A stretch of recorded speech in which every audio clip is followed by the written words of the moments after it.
people, it's Mama Goob. So I hope you've all had a great weekend, and I hope my friends in the United States are enjoying their Memorial Day weekend. And special thanks given to those who gave all so that we all might have freedom in the United States. Amber Lynn Reed did not post today, as I'm sure you're all aware, but I wanted to make a video anyways, specifically going over her recent Instagram Q&A. So I don't always get to see these, but as I was a passenger in the car a lot today, I happened to be scrolling through and I saw a few that made me sort of giggle, side eye. I'm not sure what to call it, but yeah, I wanted to talk to you about these and give you my thoughts and reactions as somebody who's, been around for a while, is an adult, who's been her age, who's also extremely, each time I do a video, I'm just that much more disillusioned with our gal, our girl. So, anyways, without further ado, let's take a look at some of these Instagram Q&A questions, shall we? All right, we're going to start right off the bat by throwing some fireballs. So I know some of you will kind of look at me with a little bit of a side eye and such, but I'll tell you, I cannot stand it when people just say things just so other people think that they're somehow kind and loving and so wonderful. Virtue signaling. Okay? I hate virtue signaling. I mean, look, we all do it when we have to, especially when, we're like, I don't know, in front of our boss, in front of somebody we're trying to make a good impression on. But really, the only thing that virtue signaling accomplishes is to make the person who's saying the statement feel better and really not affecting any positive change in the world. So people were asking Amberlynn on her Instagram Q&A if she thought it was fat phobic not to want to date a fat person, and of course she said definitely. It's definitely fat phobic. She says in these Q&As that not only is it wrong for somebody not to like somebody based upon their physical experience, but it's fat phobic and it's discriminatory. To which I had to say, girl, do you even know what discriminatory means? So, of course, right off the bat, Amberlynn Reed likes to come right out and sort of increase her social credit score because Lord knows that that's been lacking lately. And instead of saying the realistic thing like, oh no, I wouldn't date somebody based upon how they look, she says, oh, it's fat phobic and discriminatory to not want to date someone based upon how they look. Well, let me ask you something here, Miss Reed. When's the last time you dated a very feminine sort of girl? Huh? Are you maybe, I don't know, not attracted to that type of woman? Also, it irks me, guys, when people use the word discrimination wrong. Discrimination doesn't just mean that, you choose not to have a romantic partner that looks a certain way, but it actually has a very specific definition. According to Amnesty International's website, discrimination occurs when a person is unable to enjoy his or her human rights or other legal rights on an equal basis with others because of an unjustified distinction made in policy, law, or treatment. Notice Amnesty International didn't discuss anything about romantic partners. I would even suggest that it's probably not right for you to not want to be friends with somebody because you don't like the way they look. But the thing is when it comes to a romantic partner, you want to make sure you're attracted to the person. Attraction has a lot to do with your perception on how the other person looks.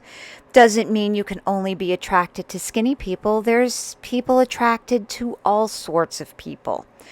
When you are making a marriage or a partnership for life, you need to be attracted to the person. If you don't have an attraction for the person from day one, you are asking for a very bad relationship, guys. And speaking of relationships, to put this a little bit more into perspective, I've asked a special guest here today, and this is Papa Goop. So, Papa Goop's a sort of middle-aged married man, and he's as farthest from the Amberlynn universe as you can get. So, I was just showing him some of her Q&As and got his opinion on what you think. If you refuse to date fat people, are you fat phobic? Absolutely not. If you don't want to date really skinny people, does that mean that you hate skinny people? No, everyone has a preference to what they like. Doesn't mean you hate anyone else or that you have a phobic against somebody. It's you everyone has an idea of what they want in their life or what they see in their own mind of what they like. It doesn't mean that they dislike or have a hate for everybody else. So, Papa Goob, I was trying to make the point before of it's one thing to say, well, you'll never be friends with an XYZ person. But what my point was is that romantic relationships are a little bit different ball of wax, meaning when you're expected to live somebody, until death do you part, I think it's in your rights to be a little quote unquote discriminating on the partners you will choose. What do you think? You're not being discriminative. You are supposed to find the right person. You're supposed to find that partner that fits you completely. You're supposed to be one with that other partner in every way, shape, and form. You're supposed to be able to complete each other's sentence. You're supposed to be able to look after each other and know what each other needs. So it's not something you're supposed to say, oh, well, I accept this, but the hell with the rest of it. So then would you say that if I refuse to date any blonde people, do you think then I'm missing a good opportunity, or do you think it's okay for me to not want to date blonde people? Why wouldn't it be okay? If you don't like blonde people, it's not just saying you don't like blonde people. It's just you're saying you don't think that the blonde is a desire for you. It's not that you don't like blonde people. It's the blonde is not a desire for you. All right, guys. Well, Papa Goob has spoken. Thanks for your input, Papa Goob. We love you. So people were following up on that question about fat phobia with this question about fat phobia. And here in this question, she's bringing Lizzo into the equation. And I had to just about die laughing when she said she doesn't think Lizzo's fat. No, she's perfectly fine. She's active. She's not fat. No. Sure, Jan. Then there's this next follow-up question that says, if I was a guy and I wouldn't date another guy, would I be considered homophobic then? To which she replies, OMFG, what? Yeah, guys, just shows she has no clue what she's talking about. Then to close out the fat phobia section of today's show, somebody comments on, that was the best explanation of preference/discrimination I've ever read. I am shocked. To which Sarcasm be not lost on our dear girl. She says, I guess I'll take that as a compliment. LOL. Thanks. But why shocked? Okay, Amber.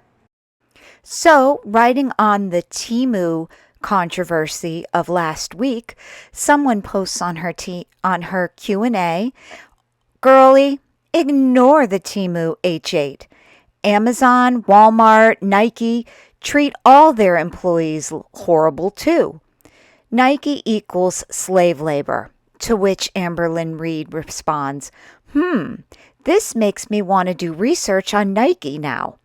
If it's true, then why don't people rage against Nike like they do on Temu? To which I will just say, ladies and gentlemen, this is what it looks like when somebody only gets their news from TikTok. End of story.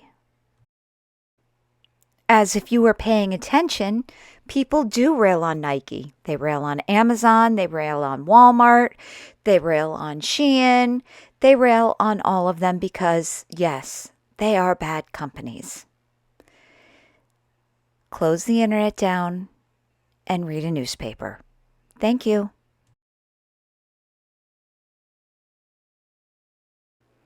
Now, to me, this next question was just an example of Amberlynn Reed being unintentionally funny. The question asks, bettering yourself as a human being is having enough social awareness to see your flaws. And she responds, absolutely, and I'm riddled with them. Kind of reminds me of her saying that she was going to have to think of a situation where she could have an example of where she jumped the gun or when she assumed people were just acting out of hate. It's like, girl, are you being sarcastic or just pig-headed? So, sorry about my email pop-up message in this screenshot. You know, you only have a second to take a screenshot of these questions, and I still did want to talk about it. So this question was a little sad. It said, I have an ED, ANA. The way I'm treated versus you is so obviously fat-phobic. Sending love. To which Amberlynn Reed replies, I wouldn't want you treated how I'm treated, so I'll take the heat. Sending you love as well. Really? Really, Amberlynn? You're helping her by you taking all the criticism? Well, let me tell you. Not only do we all get criticism for the way we look, but at the end of the day, the way this person getting, looks and stares is less important than the fact that she's in real danger, okay? Having ANA as an eating disorder will kill you quicker than obesity will any day. So I put this question in here as more evidence that Amberlynn Reed is most likely making up this whole weight loss surgery arc. The question is, will you move after WLS or stay in Kentucky? And she replies, I'll be moving once I'm cleared to. Yeah, this isn't my 600-pound life, and your weight loss surgeon is not going to not let you move. So, this isn't a TLC show. Your doctor doesn't have that kind of power, my friend.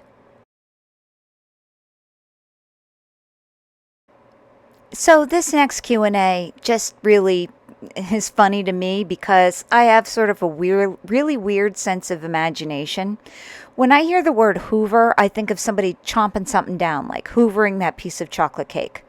So this commenter said, show the carpet stained from your seafood boil. And she replies, that's been cleaned up. Had to hoover it over 4 times on 4 different days.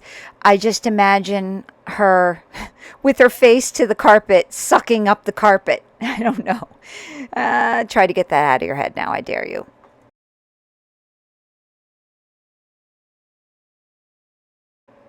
So I thought this one was pretty sad too. Somebody asks her, how much do you pay for health insurance a month? To this, she says, over $400, sadly. So I know people who pay $400 a week for a family plan, okay? And it doesn't cover anything. Here, for $4,800 a year, one hospitalization can set you back like 50 grand to 100 grand, So 4,800 isn't that bad.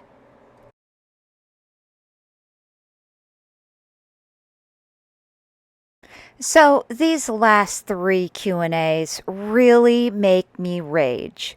This first one is about her and Becky relationship and how much of a shit person she was for claiming that or admitting that she still had feelings for Destiny even a year into the relationship with Becky, where she basically says, well, Becky felt the same way too. Do any of you remember that? I sure don't. Let me know in the comments below if you remember her saying this. So this next question really caught me off guard. The question was, how many open relationships have you been in? To which Amberlynn Reed replies, just one. And I thought, wow, that's interesting. I've never heard that one before. That'll definitely make for a good story time. Until it became abundantly clear that this was just a setup for another one of Amberlynn Reed's famous lies. This question says, you very clearly had an emotional affair with Crystal while with Casey. It's still online. To which Amber thinks she smartly replies, I hate bringing up past shit that I don't even want to talk about, but people are pounding me now about this. So I was in an open relationship with Casey for a large portion of our relationship. Casey also had a girlfriend. My feelings were always conflicted. I'll never be in another open relationship again. I hated it. Now, I have no proof that Amberlynn Reed is lying here, but what I do have is a 6-year-old video that Casey made about the text messages he had with Amberlynn Reed during the Rain and Petals eavesdrop saga. I'll post it right here and let me know what you think. The context behind this is that Amberlynn had friend requested Casey's mom and one of his friends, and Casey messaged Amber asking why. Why did you do this? And Amber replies, yes, they were once big parts of my life at one point.